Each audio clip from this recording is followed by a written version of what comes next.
right. Thank you. Thank you so much. It was a wonderful film. We just finished it, and we had a very successful day of. This is Kevin, by the way. We had a very successful day of visibility march. At least like 200 or 300 were hanging out in our parking lot afterwards. So it was a very successful day for us. So hopefully, around the country as well. I haven't had a chance to look at the news yet, but yeah. So thank you for coming here, and I'm going to go ahead and open up the audience first. If you have any questions, I have a couple of questions as well. Don't be shy. Well, I'll ask Ray and Zander, how did y'all get involved with this film? Yeah, I met Frankie in 2016 when she was a volunteer for the Clinton campaign in San Antonio. I went into the Clinton campaign headquarters and I said, "Hi, I'm a filmmaker and I think campaign volunteers are a really important part of the democratic process. Are there any volunteers who you think might be open to spending time with me and talking with me about why they volunteer on campaigns?" And the staffer introduced me to Frankie. The film sort of took off from there. It was going to be a short film about just the 2016 campaign and Frankie's work volunteering for the campaign. But then Frankie called me in 2018. And Frankie, what did you tell me in 2018? I'm running for city council. And then I said, "Can I film that?" And I said, "Sure." And so the film sort of grew organically out of our friendship. And I thought it was going to be one thing when we started filming together back in 2016, and then once the city council election aspect of the film came together, it sort of morphed into something different. And yeah, Zander came on as the assistant editor of the film in 2019, 2020? 2019. Yeah. 2019. So I came on as assistant editor originally and saw the whole film through its editing phase. Towards the end of it, we had a conversation about what others kind of support I could lend to the film. And now I'm the impact producer, where I reached out to Twisted Arts, and here we are. Yeah, so Zander's been leading the organization around our community screening tour, and we're really happy to be partnering with Twisted Arts. Just really thankful, really appreciate everyone being here.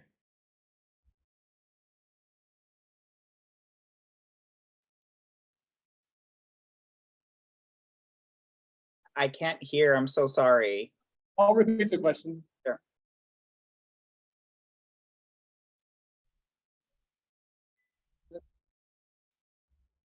So for the filmmakers, do you have advice for documentary activism on very little budget? Well, I think the first thing I would say is that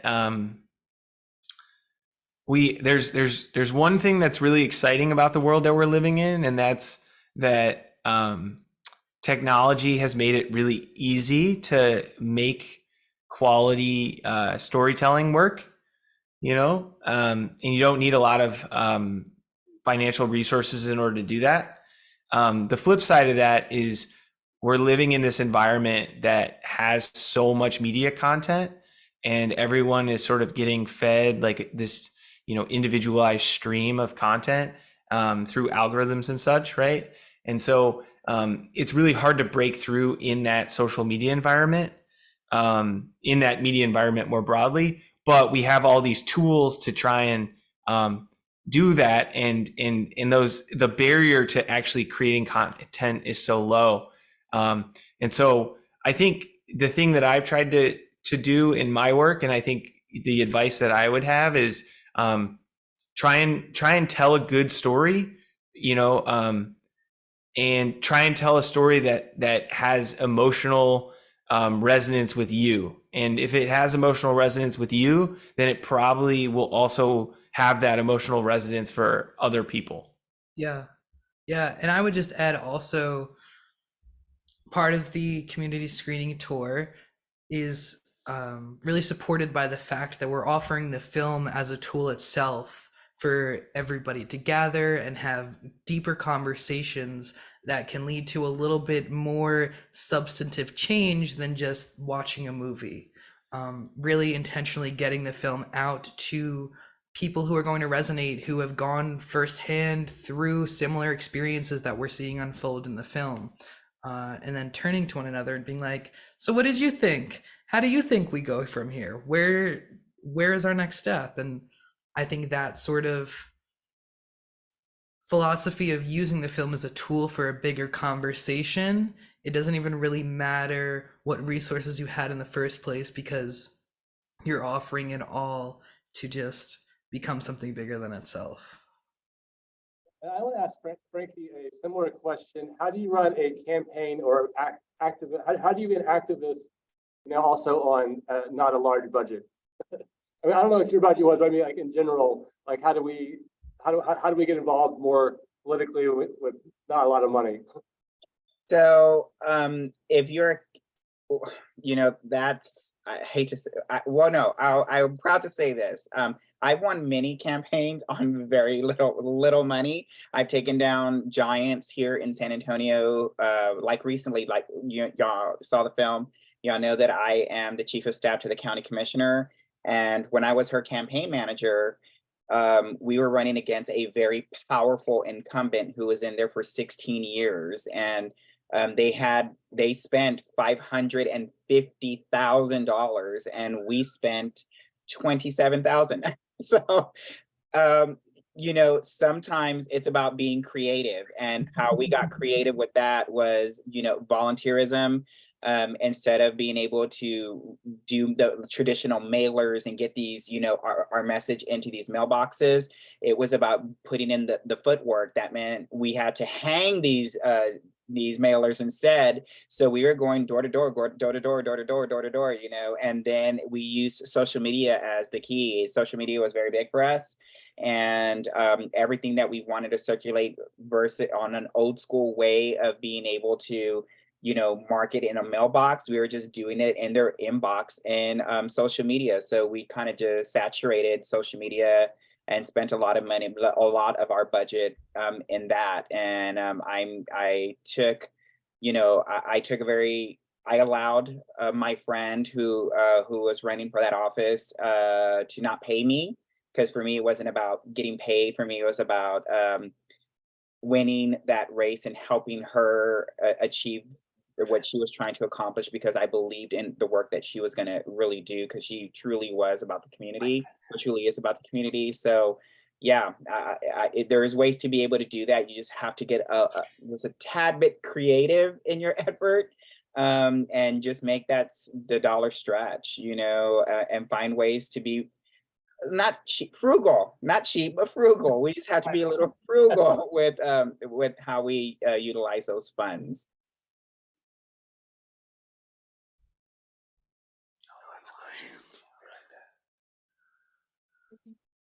Story is like absolutely inspiring. Like it was an amazing story. Ray, you did an amazing job making this film. It's completely awe-inspiring. But I wanted to ask Frankie, will you be running for any higher seat in the future, or what's the next step for you? Announce your candidacy here right now. Great question. That one I actually heard. It's a question that I typically get asked, what's going on in the future. So the answer is yes. My work is not done yet. I will be running for office again. It's just I have to balance on what that office is going to look like for me. And I'll give you the prime example. I live in Texas, and right now, I am a Democrat. I'm a very proud Democrat, but we are the minority party in the legislature, which means we can't get anything done. And I don't want to be ineffective either. And sometimes being in a space where you're ineffective can be disheartening. We see it. We see it all the time. And I want to make sure if I have an opportunity to be a little more effective somewhere, where I can actually implement change, and if that means being a little more localized in local government or and something else. I have to make sure that what we're doing is going to have an impact not only in community, but community in schools. I want to make sure that, you know, kids, the next generation are going to see leaders that actually look like themselves. And that's where I feel this connection to. And it also means the impact with Texas holistically. I want to make sure that what I'm doing is about the broader message. So I still feel the need to do a lot more research in my journey, and running for city council opened my eyes tremendously of this thought that I simply just wanted to be a woman, and yay me. And I learned so much about who I am as a person and who I am as an activist, as a trans educator, as a community leader. And I want to be able to implement all of these things into the next chapter of my political story. And when I'm able to listen to more voices, more trans voices, more non-binary voices, voices who don't feel like are always being told, it's going to be able to help me with the message that I truly want to get across, so that the next generation of leaders truly feel inspired that I can do this because we were able to actually affect change. And so that's where I'm kind of at right now. So the simple answer is yes, more to come.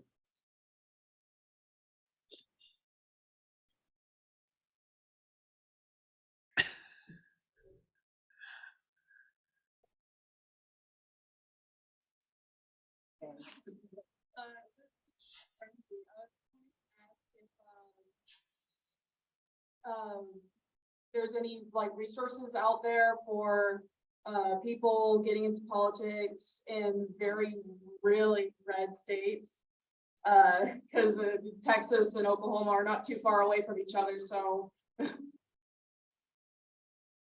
I heard the tail end, and I'm going to assume that you said are there any resources out there? Was that the first part? Okay. Yes, there are resources out there. One is this film. This film is a huge resource to be able to be utilized. And two, I would say reach out to the Victory Fund. You know, take what the Victory Fund is, a very real resource. They train, they coach. They prepare their candidates that they're going to endorse, get them ready for the process, and get highly involved with the local Democratic Party. There, you know, and even here in Texas, you know, some of our local Democratic parties are Democratic conservative, and that's okay. But I think there's still space for all of us. And I think we can, taking all these resources together, looking at films like this and all these other stories, is going to help with, oh, I saw that mistake that you made, or yeah, I'm not going to make that mistake. You know, when you see these things, and trust me, look at this film, you're going to see I made some mistakes. I am not denying that. You know, I made some mistakes, but that helped the growth. That I needed to make those mistakes in order to be able to make myself better, to know that now when I'm entering these rooms and I'm entering these conversations and when I'm answering these questions, I say with a lot more confidence, and I say it in the beautiful skin that I'm in, and I own this power of trans visibility that I have. And I no longer accept no as a no, but more as a no in this opportunity. This is just a no in here, not a no for next. And so it helps me kind of shift my idea so that I can create the space that I truly want to be in.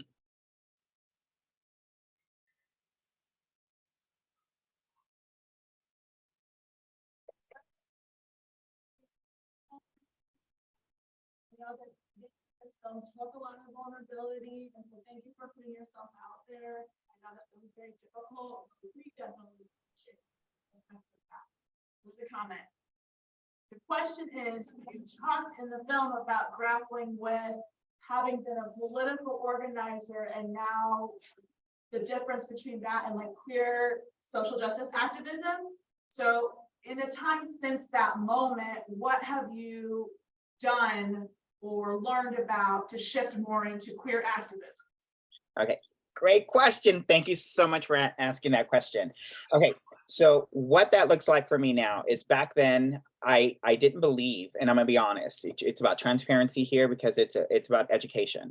I didn't believe that there was, I thought activism was one thing and politics and policy was another. And I didn't know how to mirror the two. I thought they were so in different spaces that it didn't exist in my world.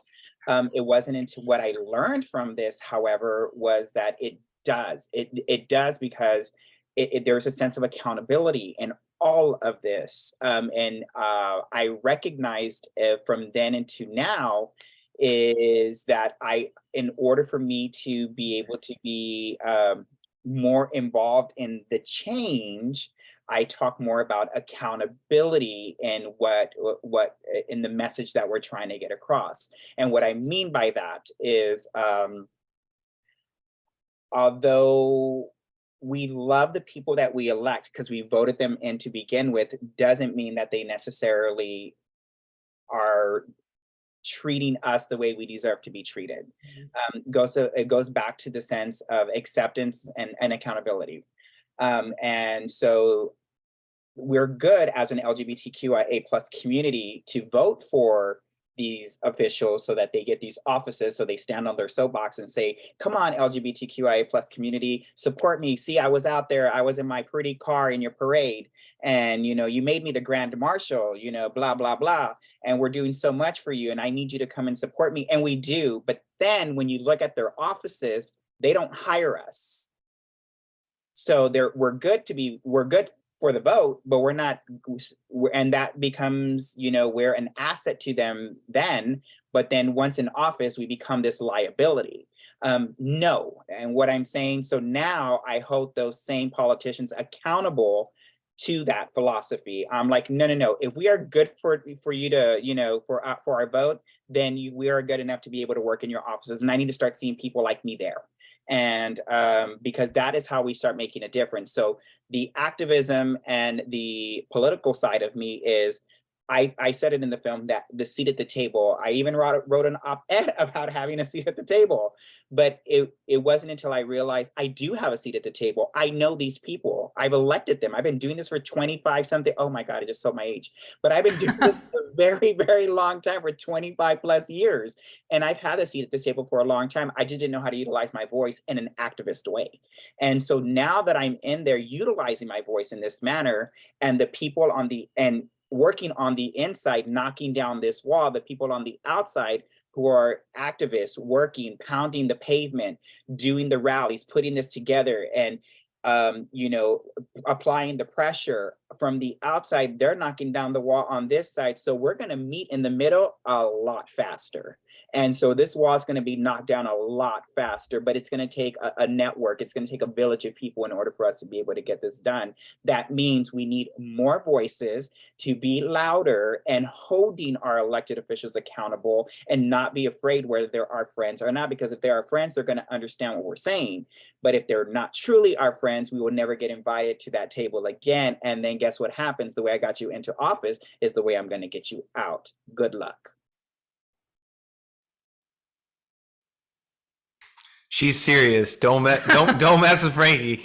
And I apologize, but when it comes to my work, as you can tell, I get a little passionate. But it's true. I've grown this reputation here in San Antonio and just other places in Texas and around this country. People have reached out to me. Well, I don't play. At the very end of the day, what are you gonna do? Tell me no? I've heard that again. I just shift my idea and I go somewhere else. You don't scare me. I don't scare easy. I'm Texan, y'all. Like, I don't get scared easy. And this is a very conservative state. And at the very end of the day, I take up oxygen in every room that I am in. And if you don't like it, too bad. I am not going to be uncomfortable so that you can be comfortable. I will continue to be myself, my authentic self, in everything that I am and everything that I am worth. I've learned too much about myself to ever change it. And there are too many people out here that are younger than me that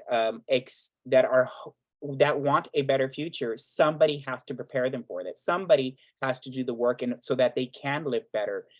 the people before me have, the Lauren Ferrises, the Monica Roberts, you know, the Marcias. They've done that work. They were knocking down those walls way before I even existed. And it's my responsibility now to continue the torch. They pass the baton to me. What am I going to do with it? Just hold it and look cute? No, I got to do that work. I got to get prepared, and I got to be able to get the next generation of leaders prepared to be able to hold that baton and continue to do the work so that we can make this country a better place to live for us. The fight's not going to end.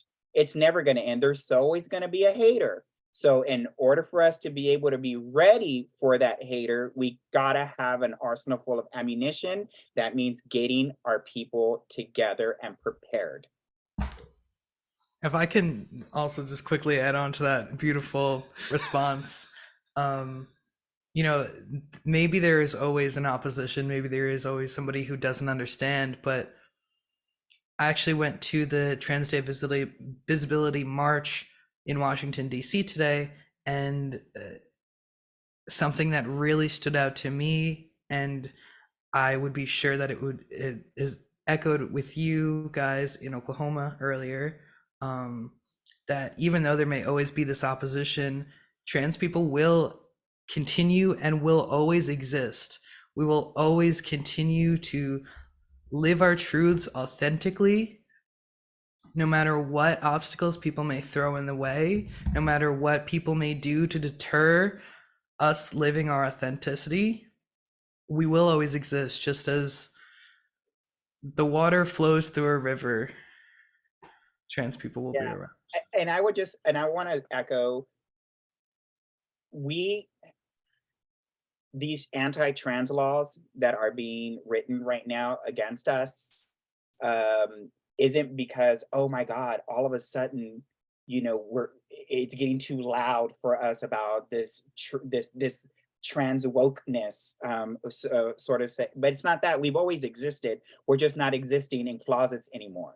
That's the difference. And because we are now more visible about who we are, now it's like, now you're crossing a line. There was never a line to cross. What happened was you were just comfortable with the dust. The dust had just settled for such a long time. The only thing I'm doing now is kicking up a little dust to change the landscape.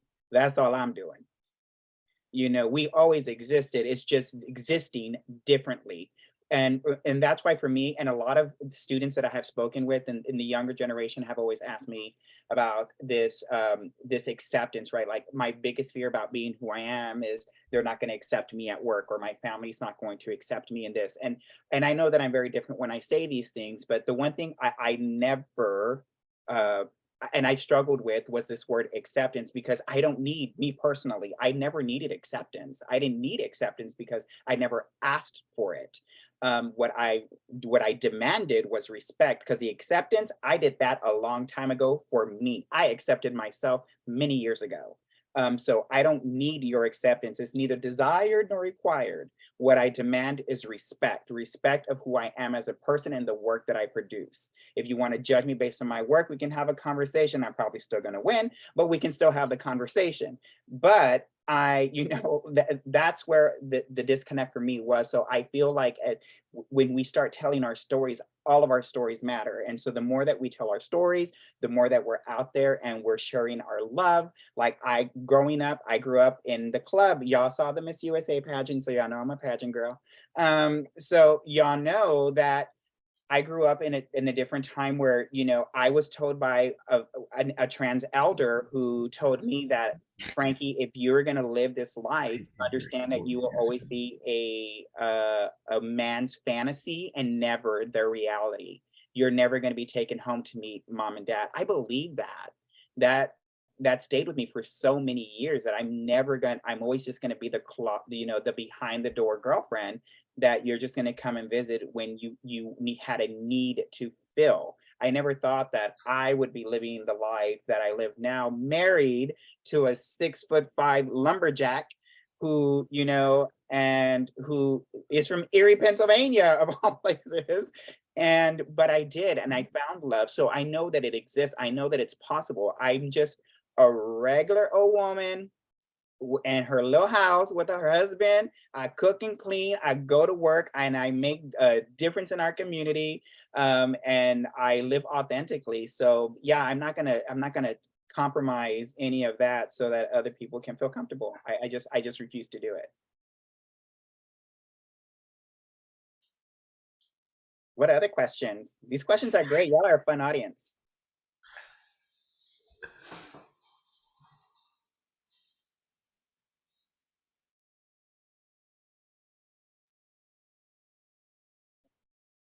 Also am involved in my Democrat Party up here in Oklahoma. I was I'm its chair currently, and I've been involved for a bit. And I also threw my hat into the ring for my local small Oklahoma city council race. And I've heard of you before because I keep up with San Antonio because my wife's from there and she won't shut up about it. And just watching the full details again, it's just really inspiring to know that I wasn't the only one who was a trans woman in a red suit, threw their hat into the ring.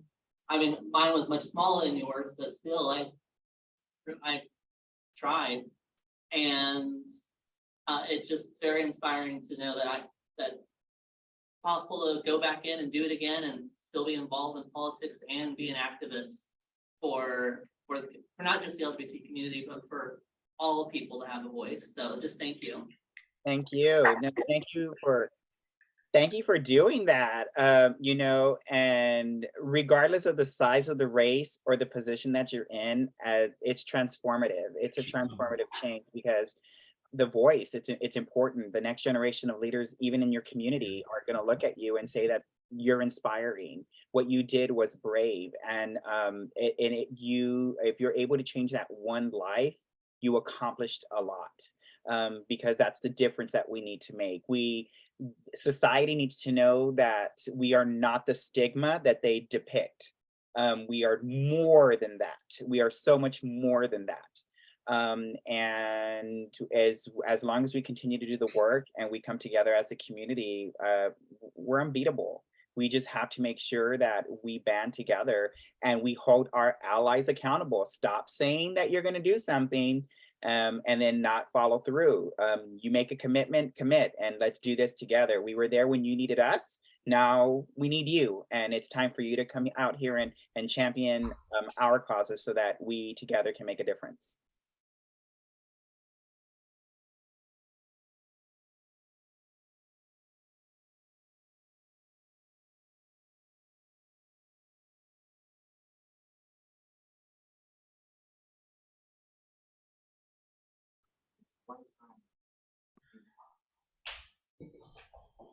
Finding that your point of view, what you're thinking was actually the best way to go. I don't know if that makes sense, but maybe convert a Republican to a Democrat. Do you have any story like that? I'm sorry, can somebody repeat that question? The question was basically, so when you're in a debate, can you tell a story about how you've been able to convey your ideas so that you converted someone who was maybe against you, they were a Republican or for whatever reason? Have you been able to convert? Can you tell a story about converting someone over to understanding your ideas? That's a great question. And for me, it's always been about the opportunity. It's the willingness to listen. And it's the willingness to be open to the questions for the dialogue. I am one, since I kind of said, I don't know if it was in the film, I don't actually remember, but I talked about this trans educator, and which meant that I allow questions to be asked. Sometimes questions are uncomfortable. I don't answer questions that are inappropriate, but I do answer questions that are uncomfortable. And sometimes uncomfortable means that they're really trying to learn, and they're trying to have I hate using the word understanding, but they're trying to learn to better themselves. And so I'm willing to always have that type of conversation in order to be able to find a common ground and find a balance. As far as an example, you know, I'm a politician at the very end of the day. I'm a chief of staff to the county commissioner. I work with a lot of different people with a variety of backgrounds, very diverse backgrounds. It's not like I work on a court filled with Democrats. There are, so it's about this compromise on how we can help the community without having to compromise our values and our core beliefs. So for me personally, I don't feel like I need to compromise my character in order to compromise. And so it has to do a lot about listening and just appreciating the fact that we were willing to come together in order to make a positive change in the community that we can both find common ground on. And that is how, and I do that quite a bit. That, part of my job as being the chief of staff is to be the whip of the court. That means I have to go get votes. Luckily there's not a lot. But it still means I have to go in there and influence others to be able to balance what I need in order to be able to make a change. And so that's what I do quite a bit.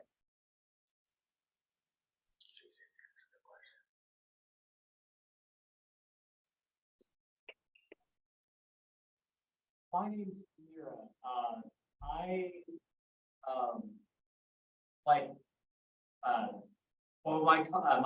I'll get through my questions as quick as possible, but to give context, I'm a 26-year-old trans woman, and when I got to adulthood, I struggled with identity and everything, and just having the idea of living the rest of my life as a man. It comes coming out and stuff not long after COVID happened, and that's given me a lot of time alone to self-reflect and everything. But I'm finally wanting to feel like I'm in a place where I can start helping the community. And basically, I was just asking where to start, basically. Yeah. So, yeah, do you have good advice for somebody who wants to start working, in activism? Yes. I don't know if it's the best advice, but it's my advice. One, thank you for being authentically you. You're gorgeous, by the way. I'm jealous of your hair. I am not a natural blonde, but it's okay, I'm owning it. My advice to you to get involved is the first step is like anyone else is find a cause, something that you believe in, and find where that cause kind of meets. So for instance, if it's politics and you identify as a Democrat, I would go into your local Democratic Party and just introduce yourself and ask, how do I volunteer? How do I help? And then you start building your network, and it's about networking. That is how you start. And this is going to lead to one thing. If you believe in a candidate, specifically because this candidate believes in XYZ, go knock on that door and say, I would like to volunteer for your campaign. That's how I started. I started in oh my God, you're just going to show again. I started in 1996 when my very first campaign was for Clinton Gore.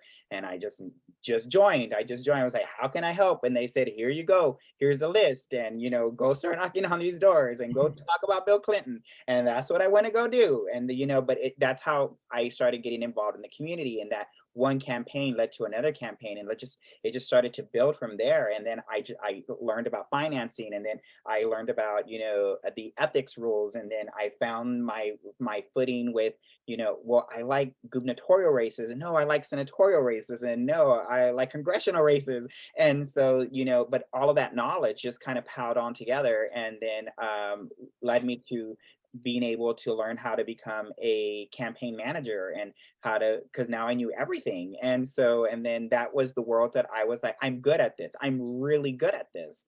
And that's where I found my passion. And so, yeah, I think the very first step is what you just did. You asked the question. Congratulations, you took the first step.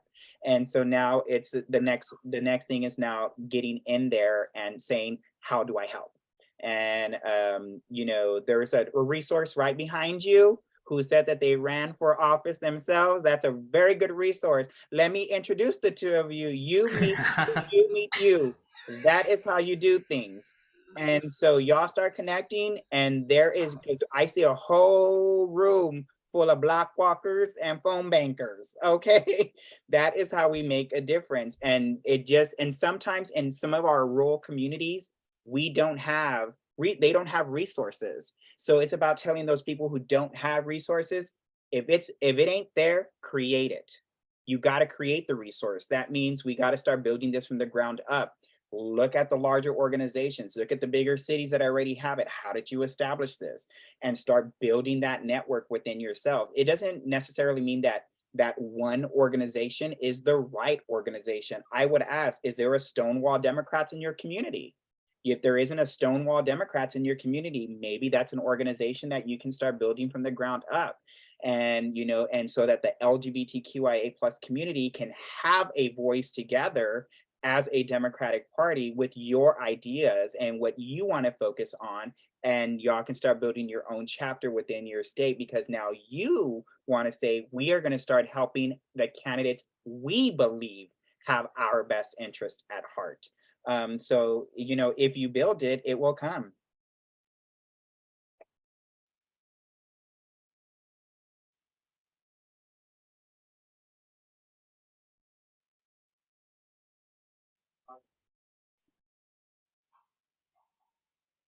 I wanted to know for Dave or Candace, how can they take their identity that is their advantage that we know that there are some disadvantages that come from it's and some people might not vote for you. How do you make an advantage out of the communities that exist, right? Did you even repeat it? Were you able to hear the question? Can you repeat it? Yeah, so the question was, at one point in the film, you said you were running the candidate as a candidate, like the candidacy as a cisgendered person. And so the question was, how do we as a community use our strengths from our community and use like the fact that we are LGBTQ+, how do we use that in our campaigns to our advantage? Being authentically you, right? The advantage that we have is who we are individually. I think for me, when I ran for office, part of my struggle was identity. It's because I was trying so hard to fit in. And I thought if I just fit in, then I could sway some of this independent or these Democratic conservatives or even the conservative community to be able to support me. That wasn't the case. I think they read through this facade that I was trying to create for myself, that I really wasn't owning who I am as a person, and I wasn't owning my identity, because it was like the one characteristic that separated me from the other two that were running in that race was me. I lost me in this entire race. So I think that's the beauty of our community. There are so many of us out there, some of us that aren't ready to be public about themselves, but I think what would help is if we would just own and be more authentic about who we are, and that's our power. Our power is in our truth. And that was the advice that I gave another up and coming star, Jalen McKee Rodriguez, who is the first African American young man who ran for city council. He's the very first African American gay man to win city council, and we call the Bible Belt of San Antonio. And he pulled it out and he won. And I told him, be authentically you. And that was based upon the experience. I mean, if they're going to love you, they're going to love you for who you are. Don't try to be somebody you're not. And he does it. And he did it, beautifully. And he still wears pink hair in his head, and he wears red hair in his hair. And, and I love it. And I love that he gets to be authentically him. And I'm so proud of the work that he's doing now on city council. And that's inspiring, because we need more voices of being our superpower is our truth. And I think if we stick to that, it's going to be a good recipe for victory. If I could just briefly, everyone should clap. So I should have waited 5 more seconds. I'm sorry. I stole your thunder, Frankie. One thing, just as an observer of Frankie's election and the way that Frankie campaigned, I think that you know, if you identify as a member of the LGBT community, that means as an individual, you've probably done a lot of work to come to a place of understanding about who you are in a way that if you're a cisgender person, like a cishet person, like you don't necessarily have to do that work to sort of exist and fit in. And I think that like a lot of that personal growth that I observed in Frankie in the work that she was doing to figure out who she was also that evolution also not only made her a better candidate, but it also made her a better person. And so I think that that's something that I feel like I took away from observing Frankie's journey, was that internal sort of like reflection that she did throughout the campaign and after the campaign really informed how she grew as a person. And I think that we can all take that away. But I think that particularly that's what I'll say. Oh, and I didn't even pay you. Thank you. I want to say thank you again for your story, Frankie, and thank you, Ray and Zander, for getting it all filmed. And you know, this tonight has been really inspiring. Today's been inspiring. I think tonight's going to be the beginning of some new conversations here in Tulsa. And you know, we're in this to win it. So thank you again for joining us tonight. It's a really special evening. Yeah, thank you so much. Y'all can find me on social media. Just look me up. Everything is just my name, so it's gonna be easy to find. And I know Ray. Yeah, we're really excited to be doing this community screening tour. Tell your friends about the film. We're going to have our national broadcast on PBS starting May 15th. So in a little bit more than 6 weeks from now. So it'll be you'll be able to see it that way. And then also you're able to stream it now on Amazon. You could rent it on Amazon. So tell your friends about it if it's something that you enjoyed. You know, please share it. The social media is really helpful for us. The sort of organic referencing of the film, it really helps us get the word out about the film. Yeah, and thank you all for coming tonight. We really appreciate it. Yeah, thank you so much. I really do. And know that whenever you have a question, reach out to me on social media. It's easier on Instagram. I tend to check that more. Just reach out to me on Instagram and it'll be me replying to you. And however, just because you're just a state over doesn't mean I'm not there for you.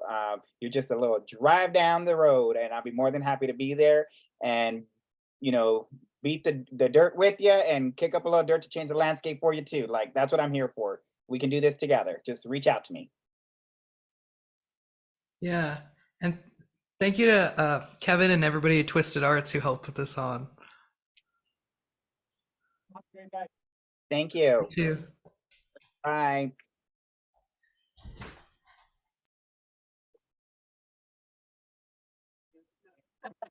Close Zoom.